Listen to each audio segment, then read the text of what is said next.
welcome to Straight Talk on NMTV. It's a real honor and privilege to talk to His Excellency, who is a symbol of compassion and humanism, His Excellency S.C. Jamir sir.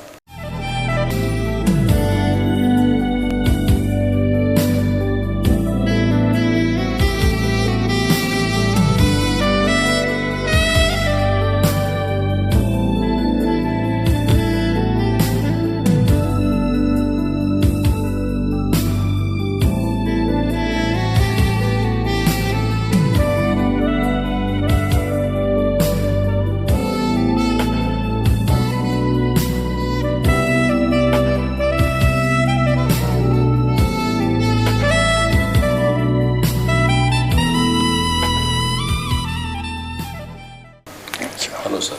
You have been a blessing to many and a strong politician, and your commitment, dedication and accountability is beyond par comparison. So do you think that ever in your life you can become a leader like?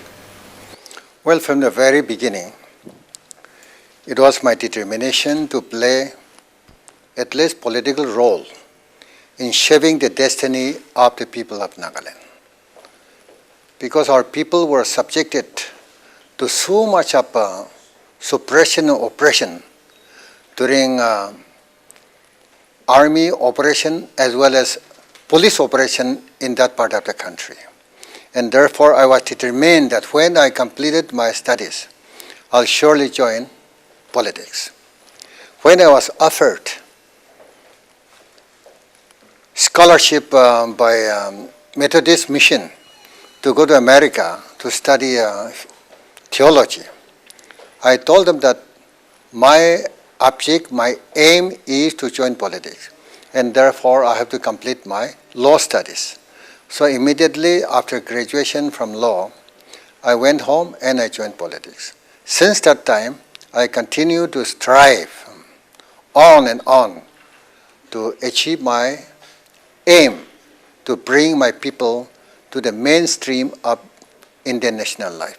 And so far, I think I am very happy to say that we have achieved to a great extent in bringing our people to the mainstream of Indian national life. So you have been instrumental in the formation of Nagaland state. Well, I was also part of that because I was the Joint Secretary of the Naga People's Convention, which negotiated with the government of India in 1960 for formation of the state of Nagaland. And I was a part of the negotiating party. You have been the 5 times Chief Minister of Nagaland. What is the feeling about it? Well, we started our state from a scratch. There was only one Deputy Commissioner's bungalow. There were only 2 high schools. And there was only one hospital. From there we had to start at a scratch to build up all the infrastructure, roads, communication, then administrative apparatus, then institutions, educational institutions. And during my time, we have already achieved in opening 1 university. Okay. And therefore, I feel happy that at least our people have gone a long way in achieving the goal which we have set in the early years of our political life. So what do you feel? That you have come from a blessed family, you feel that God has anointed you to be a blessing to Nagaland state? Well, I can say that anointed, but at least the blessings of God, which the missionaries prayed in the house of my great-grandfather, because he prayed that let there be leaders, let there be rulers from this family. And that blessing, we always feel that it continues. And it is the shower of blessings which have been, I think, given by God. That alone, I am here. When I was going through your profile, I think 5 or 4 times you have been seriously attacked or you're... How about you were able to save yourself? You feel that some almighty power has saved you? Yes, yes. I have been all the time telling that the life is not in our hand. It is in the hands of some unseen power, which we call it God. They have attempted to assassinate me 4 times. And one was in Delhi, in one room. And 3 of them came with pistol.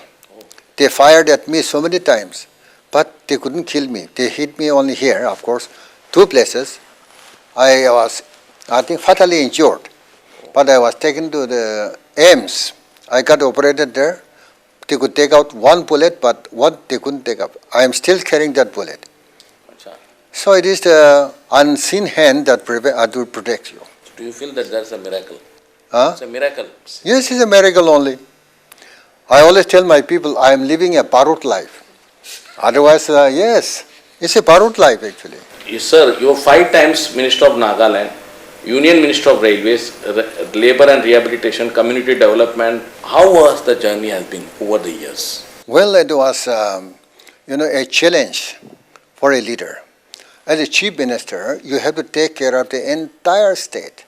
And especially to be a chief minister of Nagaland, I think you have to face the greatest challenge. Why? Survival. Okay. Every day you have to face insurgents. Secondly, every day you have to take care of the welfare of the people. Every day you have to now keep your flocks together.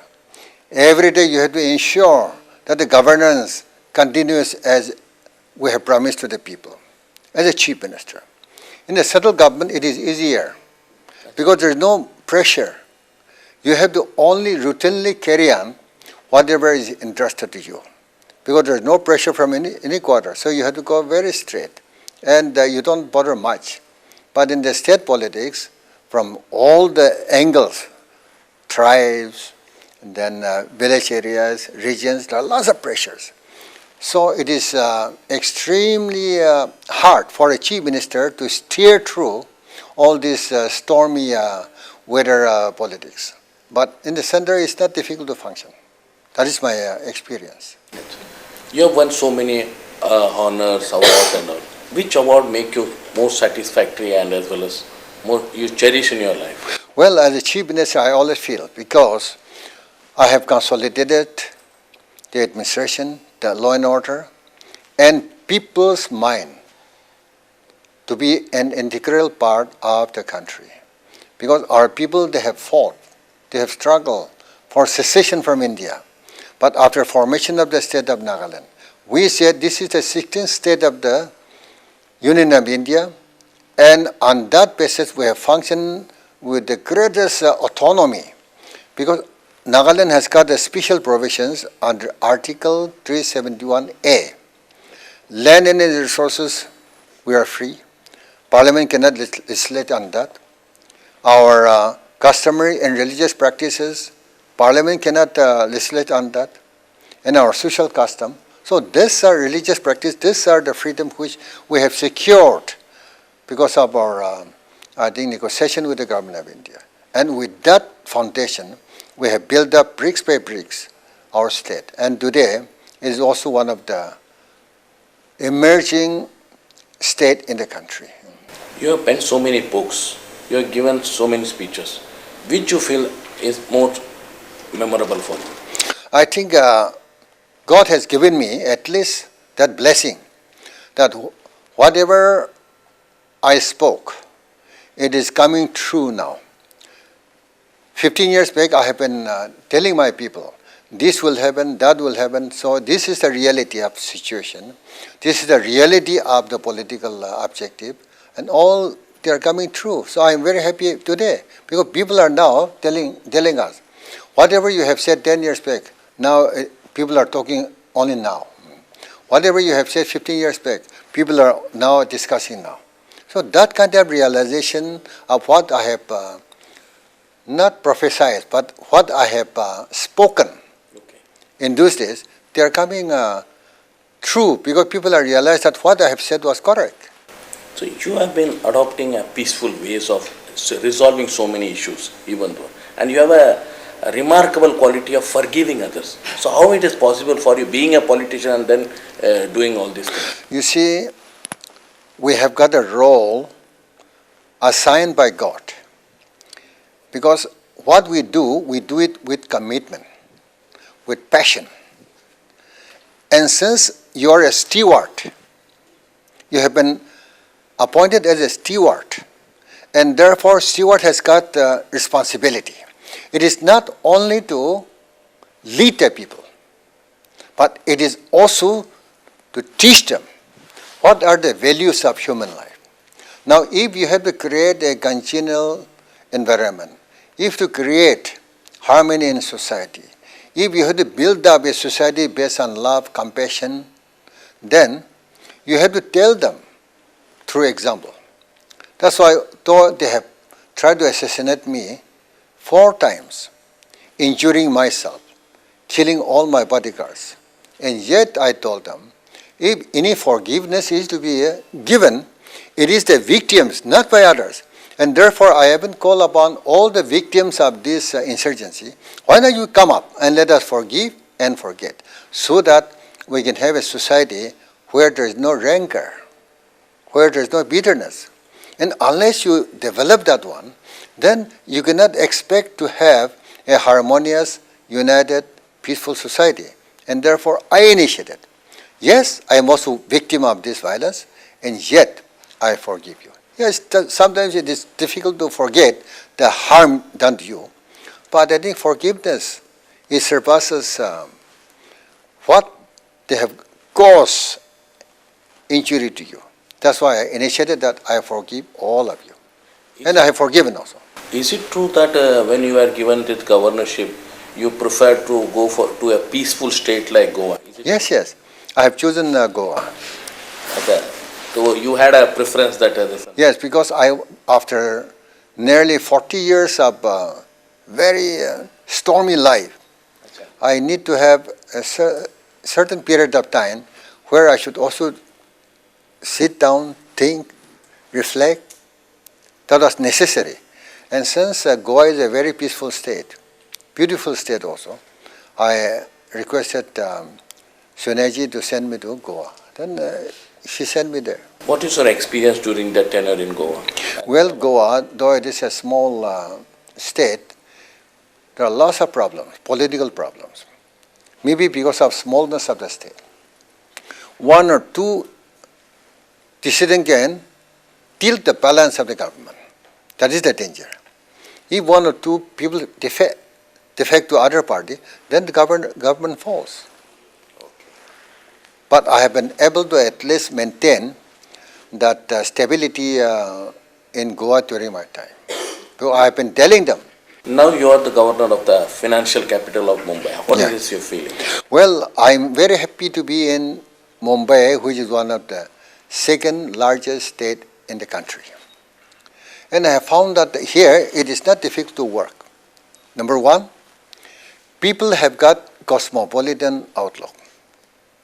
And they have very progressive idea. And people are peace-loving people. And even electors are enlightened electors. And therefore, I think it is very pleasant to work here, because whatever you want to do, you discuss. Whatever you want to at least tell them, you tell them. And they also argue. So it is a very pleasant, I think, political environment to be in Maharashtra. Secondly, under Article 371, Clause 2, Governor have got a special responsibility to look after the development of Vidarbha and Marathwada.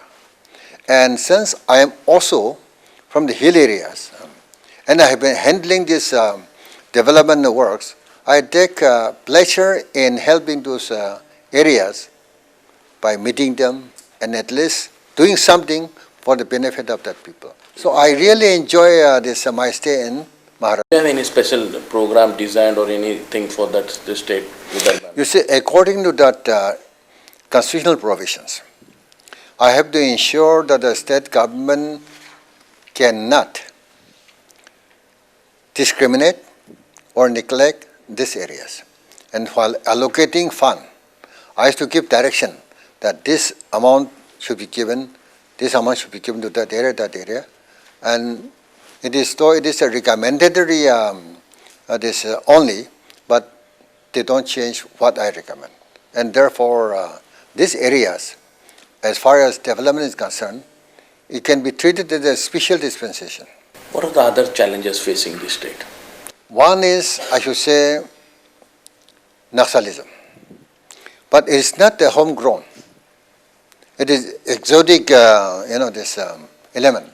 And therefore, there will be no problem in resolving this provided we go all out on war footing to develop that Karcholi area or in that Naxalite affected area. Because the limited resources are there and government have got the resources, and therefore there should be a political will to develop that area on war footing. Once you can engage people in constructive works, who will go to the jungle? Who would like to fight? Now suicide case. There are lots of farmer suicide. I have been telling, well, I think life is so dear to us. Why should one commit suicide? In order to prevent this, you create an environment where they don't feel like dying.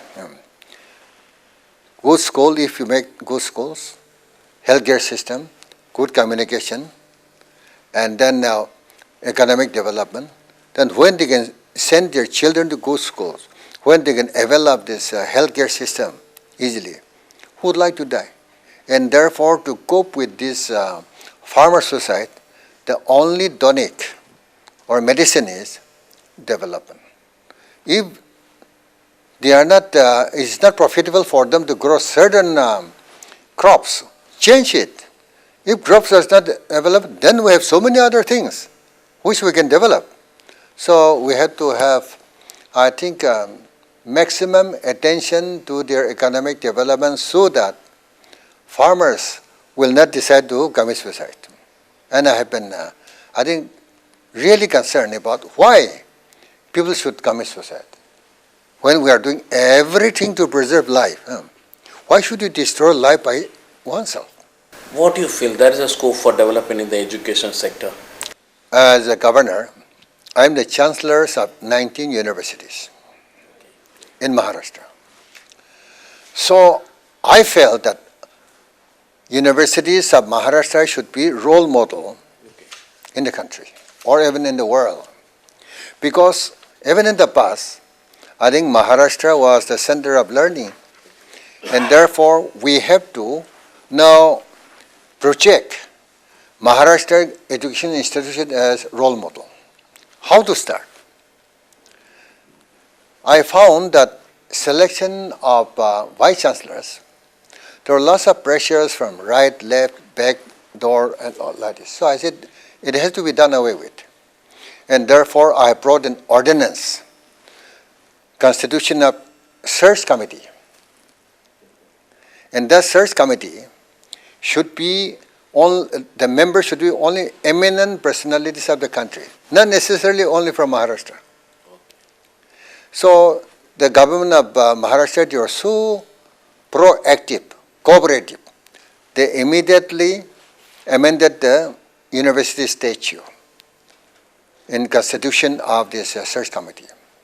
So after that, we have to now appoint 6-7 new vice chancellors. So I have constituted a search committee. And now no pressure. They have to go exactly on merit. Because I have already constituted search committee with eminent personalities, and therefore whoever is being elected or nominated or appointed, he should carry that eminence to their respective universities. Because a vice chancellor should have that credibility, that image, that eminence. So they have completed on 12th. Now I am going to call all of them for interview, and before the end of this month, I think we are going to have 6-7 new vice chancellors recommended by eminent members of the search committee. And that is the first beginning. And this is the first in the country. Okay. Yeah.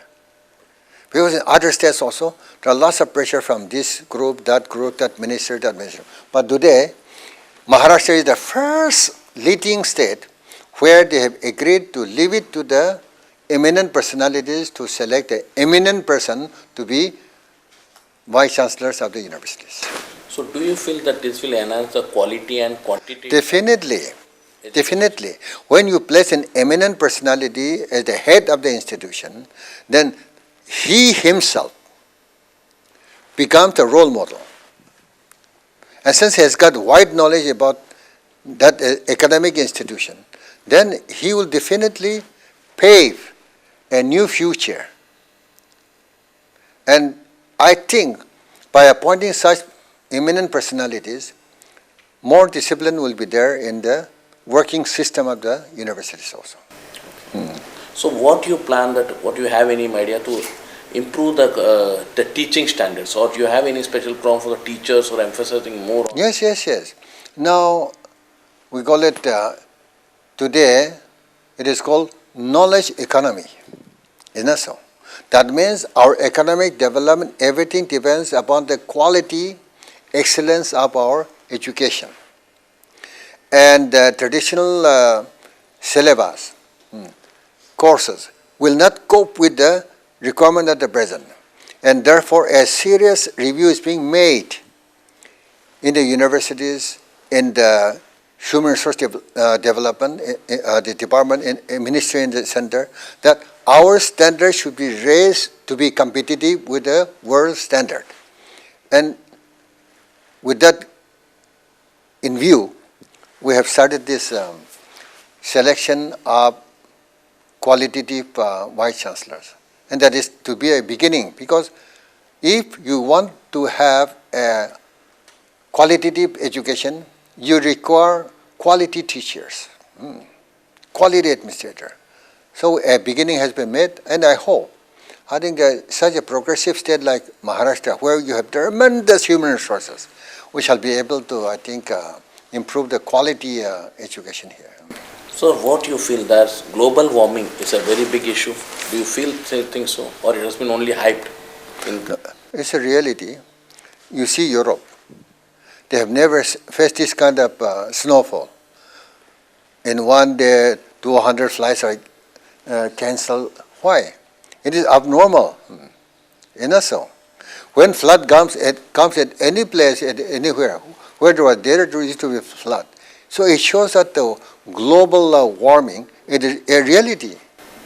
So you have any solution or that you can? Well, I think even in Copenhagen, the world leaders assembled there. They also have, I think, seriously discussed about this.